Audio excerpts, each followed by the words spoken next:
हरे कृष्णा। ओम नमः शिवाय। कल हमने बात शुरू करी थी सृष्टि के प्रथम प्रेम कथा की।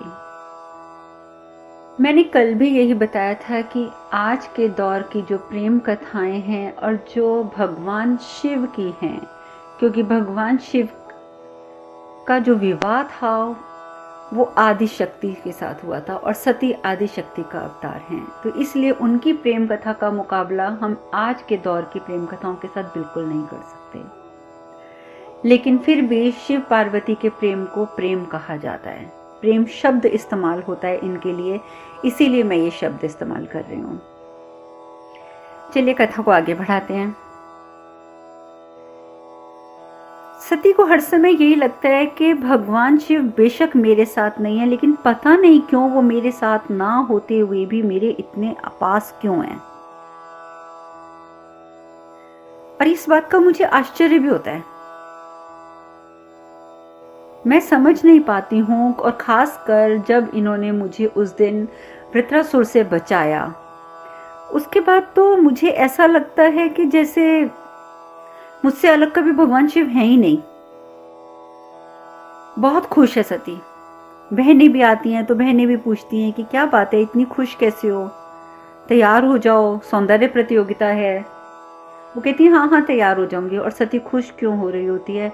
क्योंकि जब वो अपनी बाजू पे देखती है तो उसकी बाजू पर वो 4 उंगलियों के निशान छपे हुए हैं, जैसे हाथ रखकर भगवान शिव ने उसे अपने पीछे किया था पार्वती को, आई मीन सती को।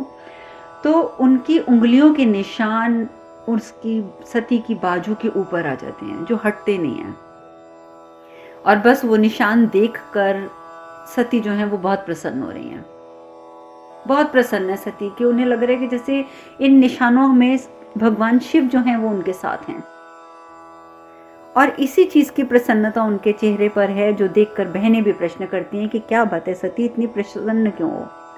तुम्हें नहीं मालूम कि तुमने खुद भी तैयार होना है और फिर रेवती को भी तैयार करना है? क्योंकि सबको यही लग रहा है कि रोहिणी सबसे सुंदर लगेगी, रोहिणी सबसे सुंदर होगी, लेकिन तुमने रेवती को इतना सजाना है कि चंद्रमा देखने को मजबूर हो जाए कि हाँ रेवती भी उतनी ही सुंदर है जितनी रोहिणी है। तो सती कहती है कि हाँ हाँ बिल्कुल ठीक है, आप लोग चिंता मत करो, मैं जल्दी से खुद भी तैयार हो जाऊंगी और रेवती को भी तैयार कर दूंगी, और रेवती को मैं बहुत सुंदर तैयार करूंगी, आप बिल्कुल भी मत सोचो, बिल्कुल भी चिंता मत करो। और उधर नारद जी कैलाश आते हैं तो देखते हैं कि नंदी ना एक गुफा के ऊपर पत्तियां लगा रहा है, सुंदर सुंदर पत्तियों से गुफा को सजा रहा है, उसमें एक द्वार की तरह बना रहा है। तो नारद जी बोलते हैं, कहते हैं कि तू नंदी ये क्या कर रहा है? तो नंदी कहते हैं आपने ही तो कहा है कि देवी सती यहाँ पे आएंगी, तो जब भी वो आएंगी पर मुझे उनकी तैयारी तो अभी से करनी है ना, तो मैं तो तैयारी कर रहा हूँ। तो नारद जी बोलते हैं कि वो तो ठीक है कि वो तुम तैयारी कर रहे हो, लेकिन तुम्हें लगता है कि तुम्हारे जो प्रभु हैं, हमारे भोलेनाथ, हमारे शिव शंकर, क्या वो सती को बुलाएंगे यहाँ? वो तो देखो जरा अभी भी शमशान में साधुओं के साथ बैठे हुए हैं, उनको शिक्षाएं दे रहे हैं बैठ के, शमशान घाट में बैठकर साधुओं को। तो कहाँ वो लाएंगे यहाँ पर सती को, और कहाँ तुम तैयारियां कर रहे हो? तो नंदी कहता है कि नहीं, मेरा दिल कहता है कि सती यहाँ पे जरूर आएंगी। तो तब तक शिव जी भी आ जाते हैं। तो नंदी जो है ना वो आते शिव जी को बोलते हैं, प्रभु प्रभु मैंने सुना कि आपने वृतासुर से सती माता की रक्षा करी थी, इसका मतलब कि सती माता का के लिए आपके हृदय में भी प्रेम भाव है ना, आपने तभी तो उनकी सहायता करी थी ना। बस जैसे वो ये बात सुनते हैं शिव जी, तो वो समझ जाते हैं ये सारा करा धरा किसका है, नारद जी का। नारद जी ने बताई होगी ये बात।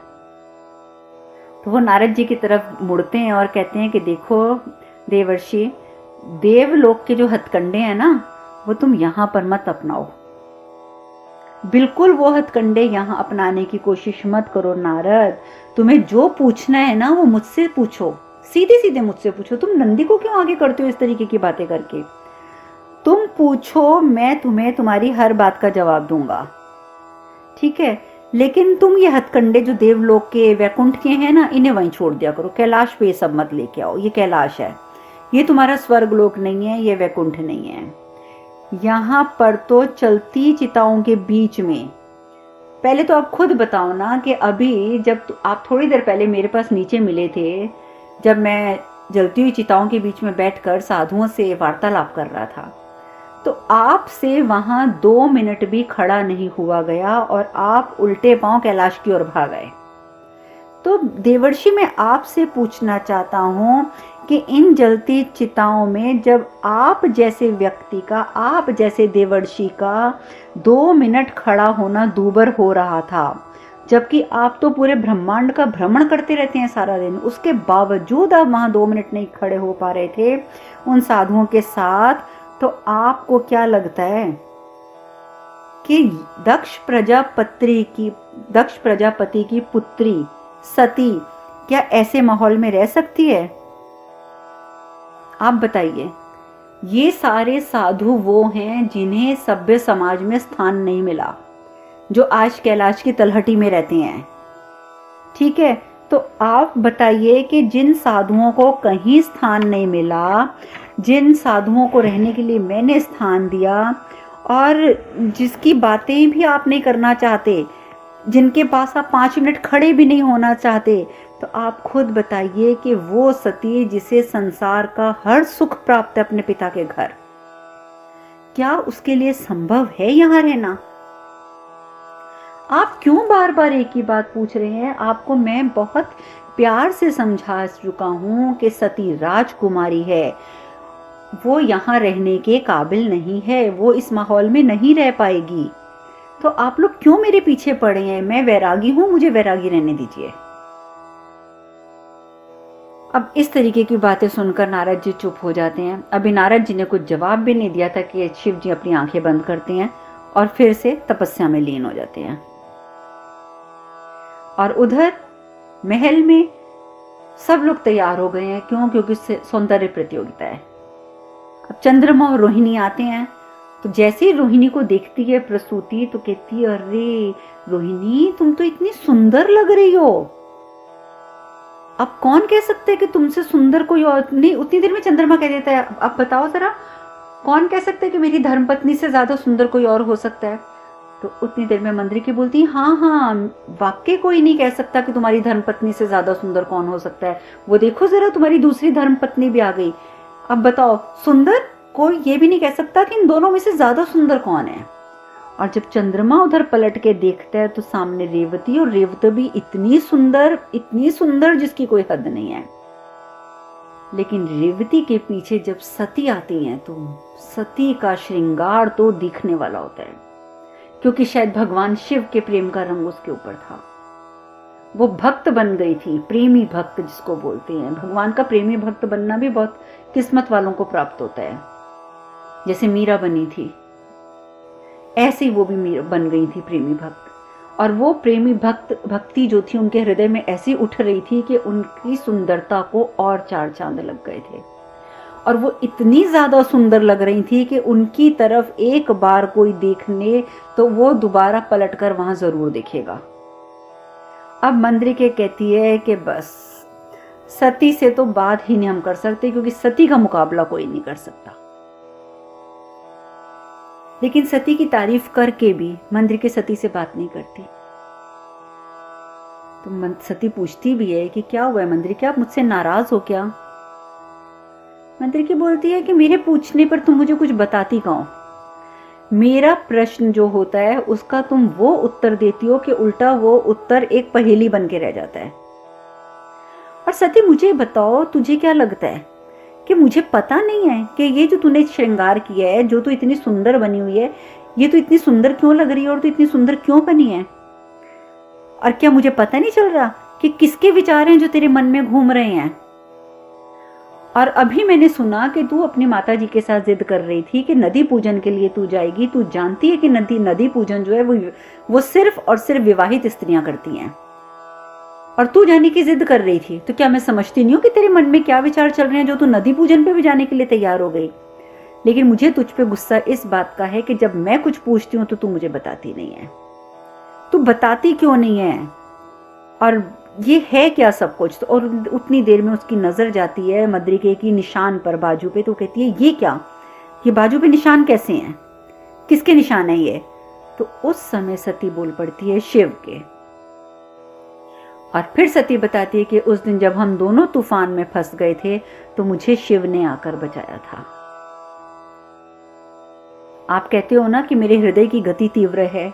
हाँ, वाकई मेरे हृदय की गति तीव्र है, क्योंकि मेरे हृदय में आजकल शिव का नाम चलता है।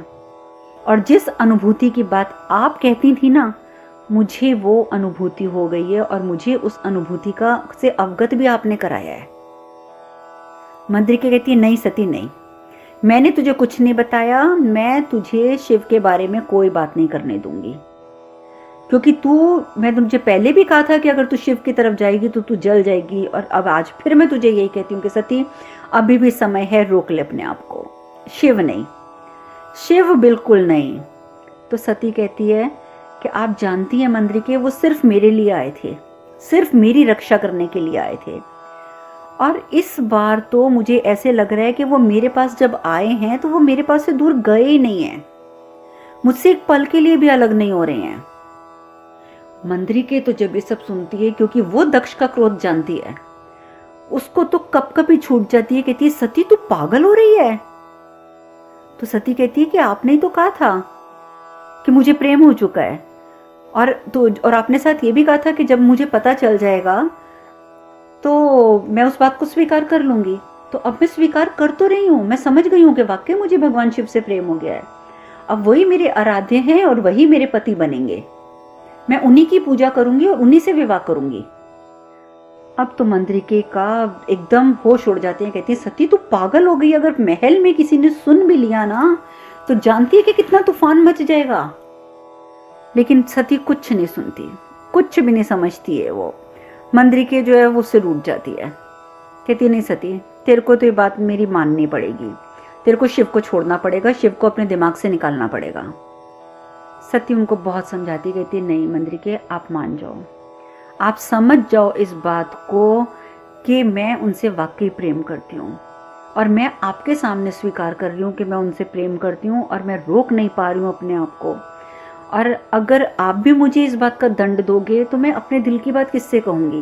कहती इस महल में तो कोई भी नहीं है जो मेरी दिल की बात समझेगा या मेरी बात को सुनेगा भी, तो इसलिए मैं आपसे बात करती हूँ। आप तो मुझे प्रोत्साहित करती थी हमेशा, फिर अब क्या हो गया है। और अब जब मुझे आपकी आवश्यकता है तो आप मुझसे बात भी नहीं करना चाहती हैं। मंद्रिके कहती है कि देखो सती मैं तुमसे बहुत प्रेम करती हूँ, मैंने तुम्हें हमेशा ये कहा है कि तुम मेरी पुत्री हो।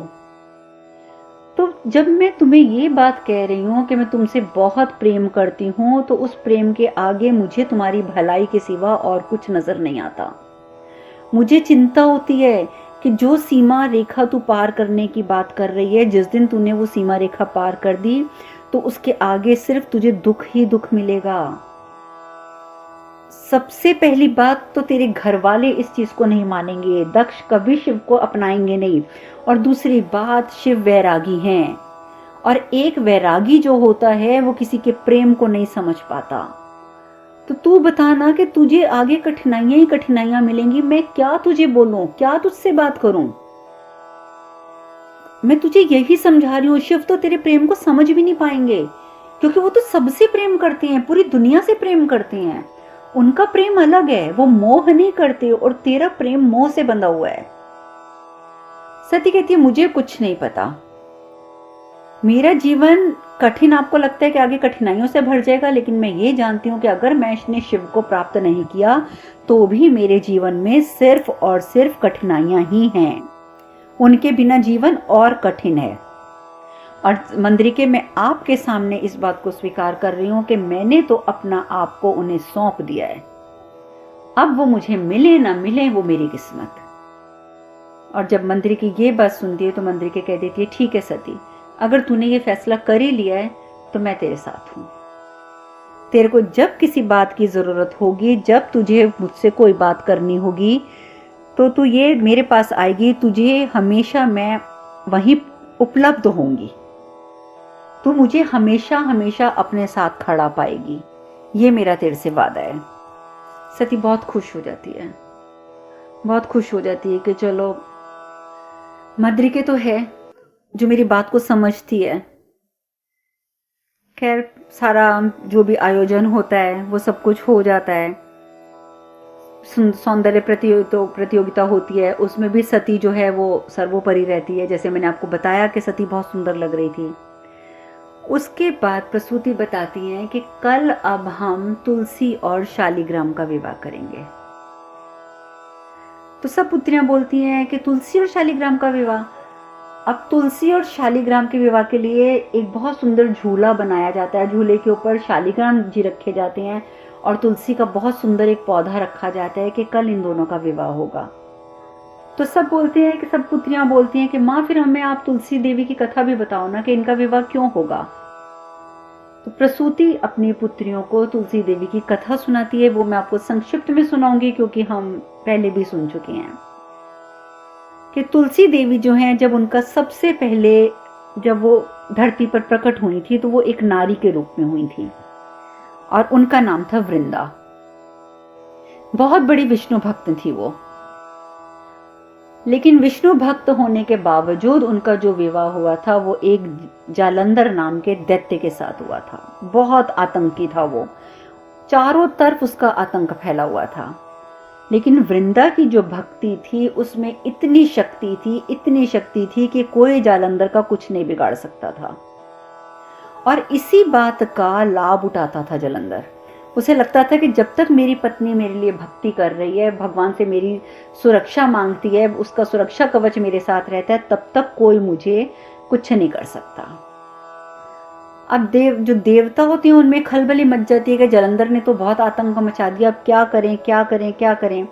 सब विष्णु भगवान के पास जाते हैं तो विष्णु भगवान कहते हैं कि एक ही उपाय है कि किसी प्रकार से वृंदा का सतीत्व नष्ट कर देना चाहिए। और उसलिए इस बात की पूर्ति के लिए, उसका सतीत्व नष्ट करने के लिए विष्णु भगवान जो थे वो जालंधर का रूप धारण करके आते हैं और वृंदा के साथ रहना शुरू कर देते हैं। और उधर असली जालंधर जो होता है वो युद्ध के लिए गया होता है।